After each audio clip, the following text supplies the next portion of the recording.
Doubles and coffee. Faris Arawi, you say Anil as a minister and Philip with bullying permanent secretary because a permanent secretary met Fitzgerald at Talbot, narcolepsy, wooden ladder, sleepy, sativa, ride a horse with an 8-year-old boy downstairs like a mailman in the Ministry of National Security. And then Fitzgerald at Talbot Hines said that it's a check he went to collect. The most ridiculous story ever. Let me tell you something, Faris Arawi, from a government that bullied the Auditor General and could not account for $2.6 billion, that bullied the entire population, that bullied every independent institution known to man. You fast and out of place. Let me tell you something to the people of Trinidad and Tobago. There are PSs who have lost their way over the years, that have become beholden to the PNM for favors, for jobs, for high cushy board positions after PNM wins elections. These permanent secretaries are corrupt. There are many of them. Some of them, I'll give you examples. Vishnu Dan Paul was a permanent secretary in the Ministry of Finance. I told you all from earlier clock. Why is this permanent secretary espousing the virtues of the PNM economic and fiscal policy? That's not a permanent secretary job. A permanent secretary is the accounting officer. They have to simply follow financial rules and account for the taxpayers' dollars. Vishnu Dan Paul was in a ministry and he followed a lady called Alison Due Diligence Lewis. Alison Lewis was the permanent secretary, Ministry of Finance. While we were in government 2010 to 2015, we had to go to FNGP and we had to make sure and dot our I's and cross our T's, and she was there to make sure that this could be done or that couldn't be done. She was one of them who recommended that the World GTL assets that's dead money, that's bad debt. Don't bother with that. Don't try to re-energize it and bring it back. When the PNM won the election, when Rowley went in Parliament and lied on Emailgate, Alison Due Diligence Lewis, who was a permanent secretary, Ministry of Finance, jumped out and became a chairman of the PNM Port Authority Board that ended up buying 2 vessels from Bridgman's, a company that could not pass muster. They could not be allowed to even tender for 2 dinerment, but somehow her due diligence, after being in charge of the financial rules, she approved Bridgman's, and over $300 million still running, counting on the Kobo Star, that slow old vessel, 22,000 US per day, when it is valued at approximately 8,000 US a day.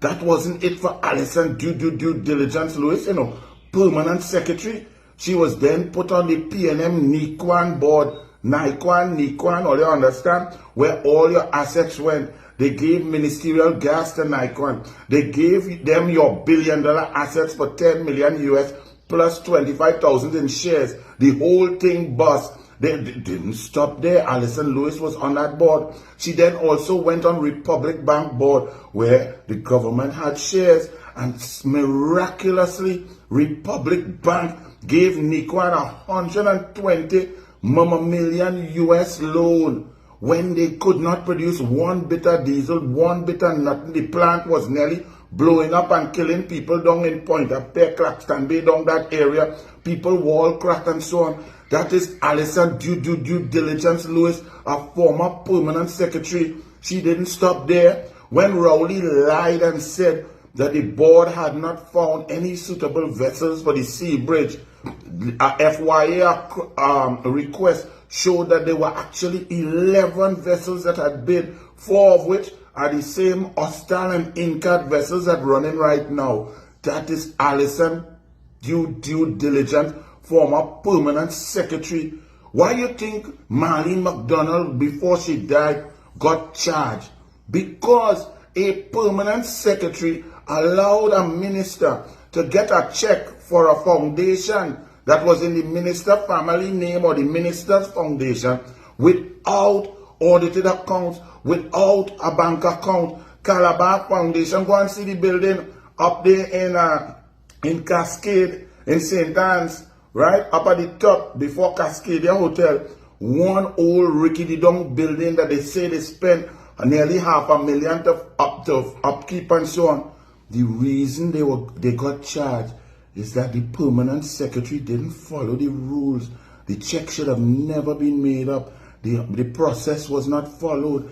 So when you see that we have to call out permanent secretaries and other public servants and PNM people who want to stay on boards and CEOs and managing directors, we have to let the population know, because Faris would love to leave his PNM people there so they could thwart the government, so they could provide them with information, so that they could hide and cover up the corruption of the PNM. So all public servants, get back your focus, because you're not supposed to be politicians. You are supposed to just follow whichever government wins the election. Make sure that they do things properly. And if they want to espouse and put forward their plans, programs, policies to impact the lives of citizens, then your job as a permanent secretary is to tell them, guide the government, this is how you must do it. This is the procurement procedure. This is the tendering procedure. This is the correct way. This is the accounting way. This is how you respond to audits. Not be a PNM hoping to become a permanent secretary, moving on to a board of the PNM, then to be a minister of finance, or to be a high commissioner of London, looking for perks from the PNM. The PNM has corrupted every part of our constitutional governance system.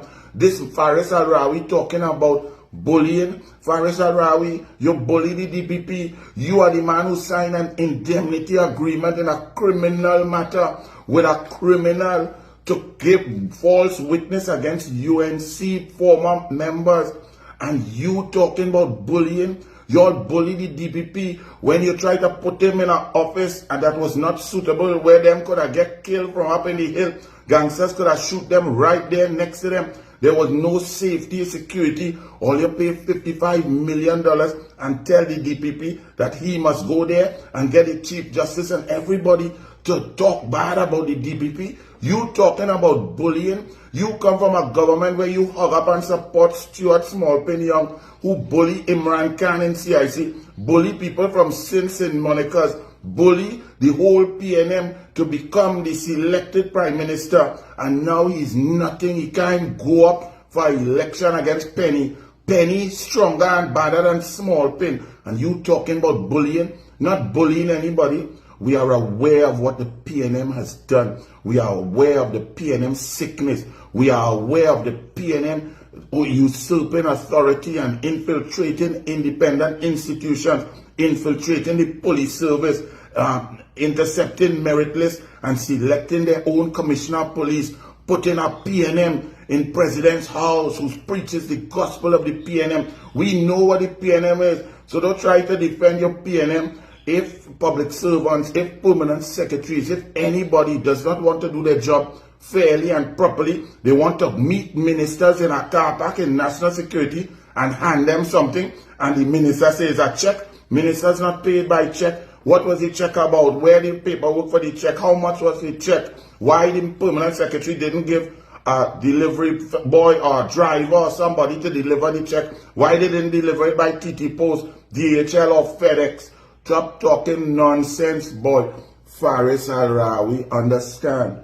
We ain't bullying nobody, but we're not letting the PNM escape with their evil, corrupt ways.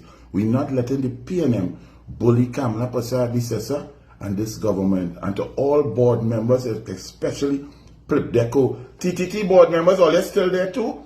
PNM has lost. Go all your way.